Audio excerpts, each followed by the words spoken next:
নায়েব আমির ডক্টর আবু জাফর মোহাম্মদ ওবায়দুল্লাহ, উনি আল্লাহর কাছে আমাদের কাছ থেকে বিদায় নিয়ে আল্লাহর কাছে চলে গেছেন রাত 12:50-এর দিকে। আমরা সকলে ওখানে উপস্থিত ছিলাম। আমরা মহান আল্লাহ দরবারে প্রার্থনা করি যাতে আল্লাহ পাক ওনার নেক আমলগুলো কবুল করে ওনাকে জান্নাতবাসী করেন এবং ওনার গুনাহ মাফ করে দেন। বেহেশতে যারা যাবেন তাদের একটি বৈশিষ্ট্য হলো যারা ভদ্র নম্র ভাবে বিনয়ের সাথে কথা বলে।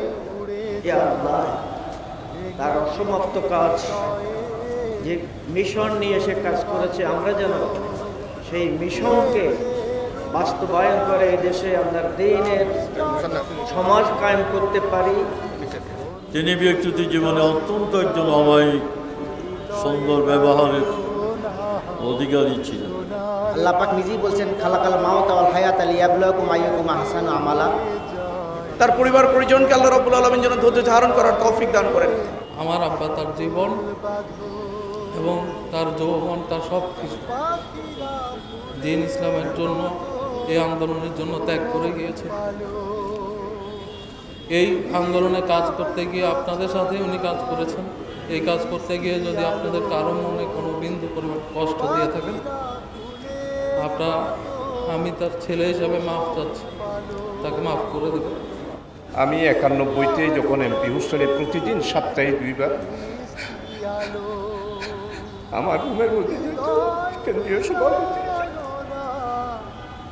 উনি এতেকালের মাত্র 2 দিন আগে ওনার ছেলেরাও ছিল। কিভাবে করে আপন করে আমি চিন্তাও করতে পারি না। আজকে আমাদের বাংলাদেশ জামাত ইসলামী চট্টগ্রাম মহানগরীর নায়েব আমির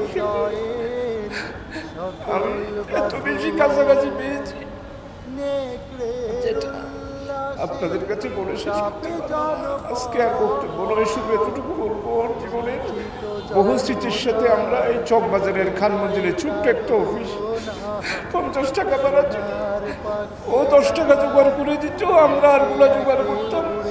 এভাবে করে আমাদের শিশু আন্দোলন চট্টগ্রামের মধ্যে, এরপরে উনি ফুলকুড়ি আসনের কেন্দ্রীয় সভাপতি ছিলেন। শহীদ রাষ্ট্রপতি জিয়াউর রহমান ওনাকে শিশু আন্দোলনের জন্য বাছাই করেছিলেন। জুবাদা খানম, সানাউল্লাহ নুরি, ওনাদের সাথে ওনার ডাকাতে। আপনাদের সবার সাথে হয়তো মিলবে। জাহিদ কেমন আছে ভাইরা? দরদ মাখা যে কণ্ঠস্বর নিয়ে, ভালোবাসা নিয়ে, আবেগ নিয়ে তিনি ছোট বড় সবাইকে সম্বোধন করতেন, নিঃসন্দেহের মধ্যে ওনার ব্যক্তিত্ব, চরিত্র, মাধুর্যতা ফুটে ওঠে। আমরা অনেক TCTS ওনাকে পেয়েছি।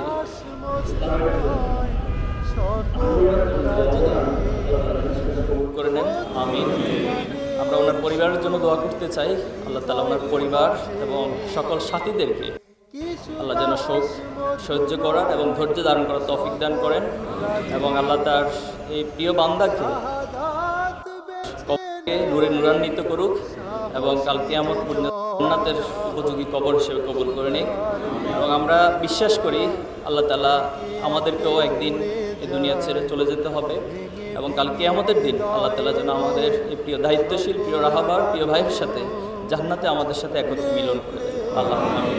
আসসালামু আলাইকুম ওয়া রাহমাতুল্লাহি ওয়া বারাকাতুহু। ডক্টর আবু জাফর মোহাম্মদ ওবায়দুল্লাহর জানাজায় উপস্থিত এই বান্দার কবরকে জান্নাতের নূর দিয়ে আলোকিত করে দাও।